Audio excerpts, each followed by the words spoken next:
आपने अपना Y discover कर लिया, अपनी ऑडियंस और नीच भी समझ ली और अपना मेन प्लेटफॉर्म भी सिलेक्ट कर लिया। लेकिन अब सबसे इंपॉर्टेंट स्टेज आती है, क्या कंटेंट बनाएं, किन टॉपिक पर फोकस करें और कब और किस फॉर्मेट में पोस्ट करें। यही वो स्टेज होती है जहां 90% बिगिनर कंटेंट क्रिएटर स्टक हो जाते हैं। कुछ ओवरथिंक करते रहते हैं, कुछ हर दिन नए आइडियाज ढूंढते हैं, एनर्जी जाया करते हैं और कुछ हर प्लेटफॉर्म पर रैंडम पोस्ट करते हैं बिना किसी रिजल्ट के। इस कंफ्यूजन का सोल्यूशन है एक सिंपल, स्मार्ट और गोल बेस्ड कंटेंट स्ट्रेटेजी जो आपको डायरेक्शन देती है कि हर वीडियो का क्लियर पर्पस क्या होना चाहिए, किस ऑडियंस के लिए हो और वो कंटेंट आपकी ग्रोथ और अर्निंग में किस तरह हेल्प करेगा। इसीलिए बिना स्ट्रेटेजी के आप सिर्फ कंटेंट बना रहे होते हैं, लेकिन स्ट्रेटेजी के साथ आप एक रियल कंटेंट बिजनेस बिल्ड कर रहे होते हैं और दोनों में जमीन आसमान का फर्क है। इस वीडियो में मैं आपको दूंगा एक बिगिनर फ्रेंडली रोड मैप जिससे आप सीखोगे अपने नीच के अंदर कौन से कंटेंट टाइप्स आपको बनाने चाहिए, किन टॉपिक पर फोकस करना चाहिए जो आपकी लॉन्ग टर्म ग्रोथ बिल्ड कर सके, आपका कंटेंट कैलेंडर कैसे हो ताकि आप कंसिस्टेंट रहे और सबसे इंपॉर्टेंट वो कॉमन मिस्टेक्स जिनसे आपको कंटेंट क्रिएशन की जर्नी में बचना चाहिए। अगर आप कंटेंट क्रिएशन को एज अ कैरियर या एज अ बिजनेस लेके चलते हैं तो ये वीडियो आपको वो क्लैरिटी देगी जो हर बिगिनर को स्टार्ट में जरूर होनी चाहिए।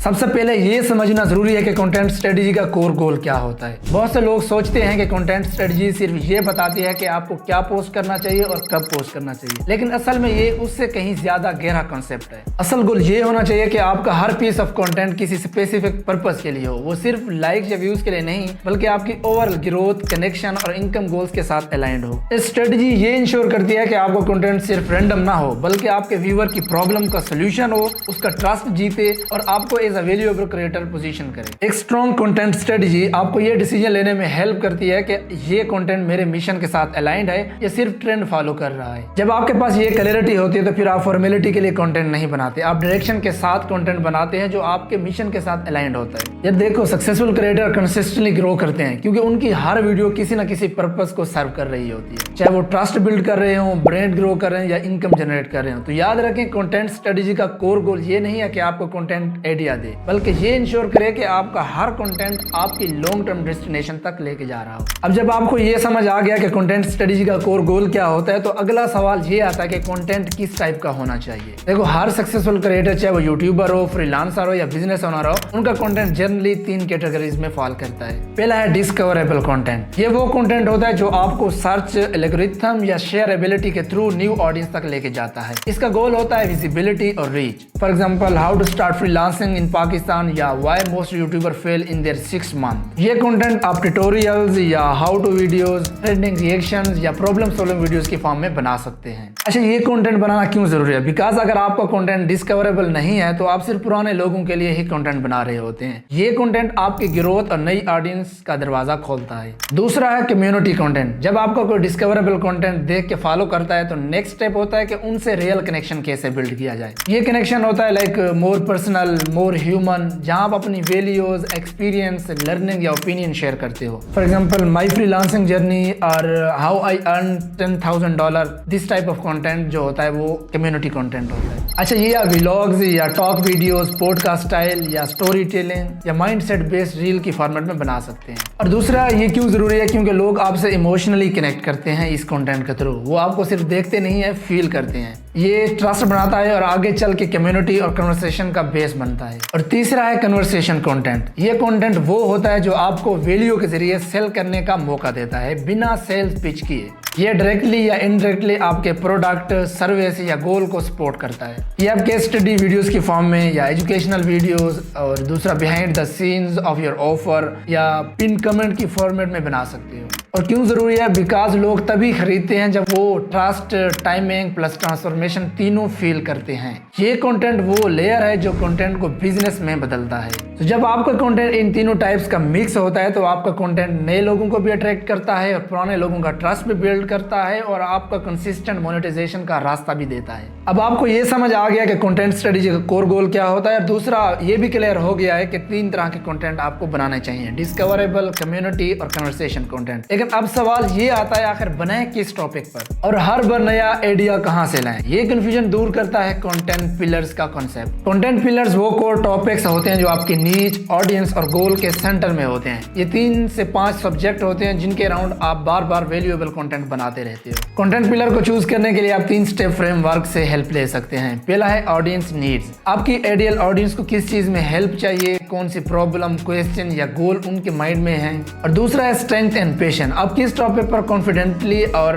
लगातार बात कर सकते हैं, आपके पास किस चीज की नॉलेज है या एक्सपीरियंस है। और तीसरा है बिजनेस अलाइनमेंट, यानी आपका प्रोडक्ट, सर्विस या ऑफर किस प्रॉब्लम को सोल्व करता है, आप किस टाइप के अराउंड अपना ऑफर नेचुरली फिट कर सकते हो। अच्छा, ये मैं आपको ना एग्जांपल से समझाता हूँ। जैसे आप अगर फ्रीलांसर कोच हैं, आपके कंटेंट पिलर्स क्या हो सकते हैं। स्किल बिल्डिंग, जैसे आप वीडियो एडिटिंग सिखा सकते हैं, डिजाइनिंग, राइटिंग सिखा सकते हैं। और दूसरा है content acquisition, Upwork, cold email, LinkedIn, इन पे किस तरह क्लाइंट लेते हैं, आप इसकी वीडियो बना सकते हैं। और तीसरा है mind set, productivity for freelancer, इस पे भी बना सकते हैं। चौथा है फ्रीलांस टूल्स या सिस्टम। और पांचवा है पर्सनल जर्नी या लेसन, कि मैं किस तरह फ्रीलांसिंग करता रहा हूँ। इस तरह आप कंटेंट पिलर जो है आप 5 डिफाइन कर सकते हैं और उस पर फिर लगातार कंटेंट बना सकते हैं। और फिर हर पिलर के अंदर आप डिस्कवरेबल, कम्युनिटी और कन्वर्सेशन कंटेंट क्रिएट कर सकते हैं। अच्छा, कंटेंट पिलर जो है वो आइडेंटिफाई करना क्यों जरूरी है। देखो, जब आप कंटेंट पिलर आइडेंटिफाई कर सकते हो तो आप हर बार कंटेंट स्ट्रेटजी के स्ट्रेस आपका खत्म हो जाता है। आपके कंटेंट क्रिएशन जो होते हैं वो पर्पसफुल बन जाती है। आप ऑडियंस के दिमाग में भी क्लियर पोजीशनिंग बना लेते हो, एल्गोरिथम भी आपका साथ देता है और उसको पता चल जाता है कि आप किस चीज के एक्सपर्ट हो। और उसके बाद आपकी जो ऑफर होती है वो पिलर के अराउंड नेचुरली फिट हो जाती है। कंटेंट पिलर आइडेंटिफाई करने के बाद आता है कंटेंट कैलेंडर और एग्जीक्यूशन प्लान। यानी अब तक आपने अपने कंटेंट डायरेक्शन क्लियर कर लिया है, आपको पता है कि कंटेंट किस टाइप का बनाना चाहिए, लाइक डिस्कवरेबल या कम्युनिटी या कन्वर्सेशन कंटेंट, और किस टॉपिक के अराउंड बनाना चाहिए, यानी आपके कंटेंट पिलर्स। लेकिन अगर ये सब दिमाग या नोटबुक तक रह गया और एग्जीक्यूशन कंसिस्टेंट नहीं रही तो ग्रोथ फिर इम्पॉसिबल है। इसीलिए कंटेंट कैलेंडर और एग्जीक्यूशन प्लान बहुत क्रूशियल स्टेप है। ये आपकी स्ट्रेटेजी को एक रियल सिस्टम में कन्वर्ट करता है ताकि आप कंटेंट बिना स्ट्रेस के रेगुलर और रिदम के साथ पोस्ट कर सको। देखो, कंटेंट कैलेंडर एक सिंपल टूल होता है। ये डिसाइड करता है कि आपको किस दिन क्या पोस्ट करना है और किस प्लेटफॉर्म के लिए आपने कंटेंट बनाना है, किस टाइप और फॉर्मेट में बनाना है। इसका पर्पस सिर्फ प्लानिंग नहीं होता, एग्जीक्यूशन को प्रेडिक्टेबल बनाना होता है। ये आपको आज क्या पोस्ट करने वाला जो स्ट्रेस होता है वो खत्म कर देता है, आपको क्लैरिटी मिल जाती है और कंसिस्टेंट जो है ना आप एक सिस्टम के अंदर अपना कंटेंट पोस्ट करते रहते हो। अब कंटेंट कैलेंडर को एग्जीक्यूशन में बदलने के लिए आपको 3 स्टेप पर अमल करना चाहिए। पहला है decide a realistic posting frequency.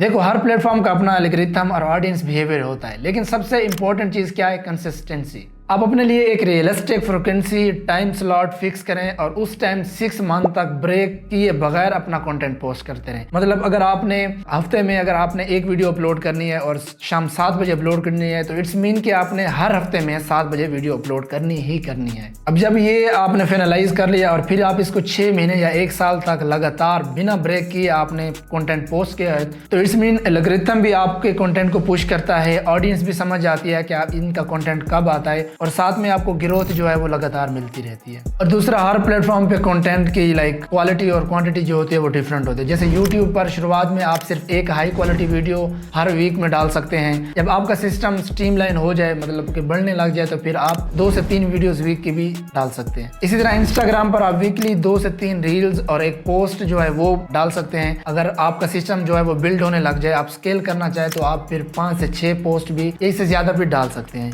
इसके अलावा टिकटॉक पर शॉर्ट फॉर्म कंटेंट का नेचर जो है वो फास्ट है, इसलिए यहाँ डेली एक पोस्ट जो है आइडियल होती है। अगर आपका कंटेंट स्केल होने लग जाए तो फिर आप डेली 2 पोस्ट भी डाल सकते हैं। और इसी तरह लिंक्डइन पर आप वैल्यू ड्रिवन कंटेंट के लिए 2 पोस्ट जो है ना आपकी वीकली वो बेस्ट परफॉर्म करती हैं। लेकिन अगर आप फिर स्केल करते हैं या आपके पास टाइम होता है तो आप फिर ज्यादा पोस्ट भी कर सकते हैं, लाइक डेली बेस पे भी पोस्ट कर सकते हैं। फेसबुक पर भी आप 2 से 3 मिक्स्ड पोस्ट जिसमें वीडियो हो गया, टेक्स्ट हो गया, इमेज हो गया, रील हो गया, वो अपलोड कर सकते हैं वीकली। और इसको भी अगर स्केल करना चाहें तो आप 7 से 8 के दरमियान ना जो है ना उसमें रील, पोस्ट और इमेज वगैरह डाल सकते हैं। अच्छा, जब आपने डिसाइड कर लिया होता है कि एक वीडियोस डालें हफ्ते की या 2 वीडियो या 3 वीडियो डालें, तो जो मोस्टली लोगों के जहन में क्वेश्चन आता है कि हम किस पे फोकस ज्यादा करें, क्वालिटी पे, क्वांटिटी पे। मतलब ज्यादा वीडियोस डालें और कम क्वालिटी वाले डालें, या क्वालिटी अच्छी रखें और वीडियोस जो है ना वो कम डालें। ये हर क्रिएटर का कॉमन डाउट होता है, लेकिन मैं आपको रिकमेंड करूंगा कि स्टार्ट विद क्वालिटी। यानी शुरुआत में आपको फोकस होना चाहिए सिर्फ लर्निंग और स्किल बिल्डिंग पर। अच्छी स्क्रिप्टिंग, एडिटिंग, डिलीवरी पे काम करें और पहले 20 से 30 कंटेंट पीस जो है या वीडियोज़ हैं उनको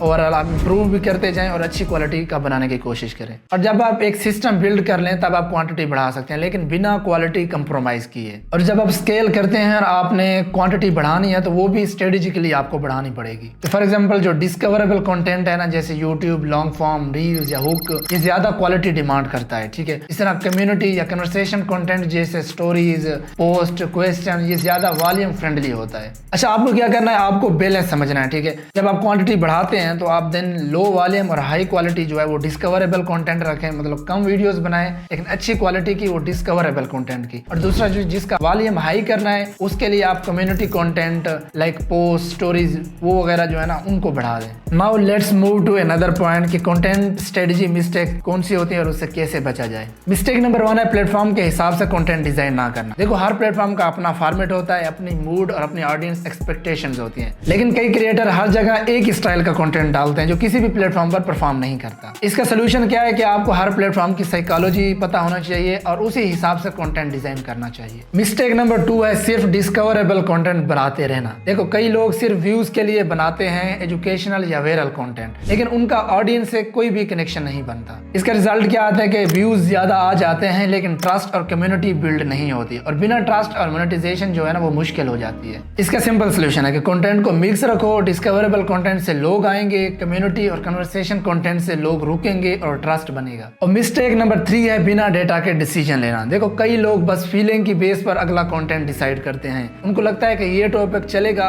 कल रात उसका आइडिया आता है और सुबह उसकी रील बना देते हैं या उसकी वीडियो पोस्ट कर देते हैं। लेकिन डेटा इग्नोर करने का नुकसान ये होता है कि आप वो बनाते हो जो आपको अच्छा लगता है, ना कि वो जो ऑडियंस देखना चाहती है जो उनको अच्छा लगता है। इसका सोल्यूशन क्या है, एनालिटिक्स को वीकली रिव्यू करना, CTR, retention, share, save, comments, अपने कंटेंट के उनको एनालाइज करना और हाई परफॉर्मिंग कंटेंट के पैटर्न को समझना, A/B टेस्टिंग करना like hook, thumbnail, posting time, और हर 30 दिन बाद अपने कंटेंट स्ट्रेटेजी को दोबारा से रिफाइन करना। ये जब समझेंगे तो इट्स मीन कि आप डेटा के हिसाब से बना रहे हैं। इसके अलावा आप मतलब जिस टॉपिक पे आपने वीडियो बनानी हो, किसी और क्रिएटर की वीडियो पे जाएं, वहां पे देखें लोग क्या कमेंट कर रहे हैं, क्या उनको प्रॉब्लम आ रही है इसमें, तो फिर आप उस हिसाब से अगला आइडिया जो है ना सिलेक्ट कर सकते हैं। मिस्टेक नंबर 4 है सिर्फ वायरल होने का सोचना, जो कि ज्यादातर लोग करते हैं। वैल्यूएबल बनाने की बजाय वो सिर्फ व्यूज के पीछे भागते हैं। देखो, वायरल होने का चीज जो है आपको शॉर्ट टर्म वो खुशी दे सकता है, लेकिन लॉन्ग टर्म ब्रांड, ट्रस्ट और मोनेटाइजेशन के लिए वैल्यूएबल होना जरूरी है। क्या होता है, कई क्रिएटर वायरल वीडियोस बना लेते हैं पर वैल्यूएबल नहीं बनाते, इसी वजह से उनकी ऑडियंस जो है या क्लाइंट्स में कभी कन्वर्ट नहीं होती, उन पर ट्रस्ट भी नहीं करती। अच्छा, इसका क्या सोल्यूशन है, आपको दोनों पे जो है ना फोकस करना चाहिए। रीच के लिए आपको वायरल कंटेंट बनाना चाहिए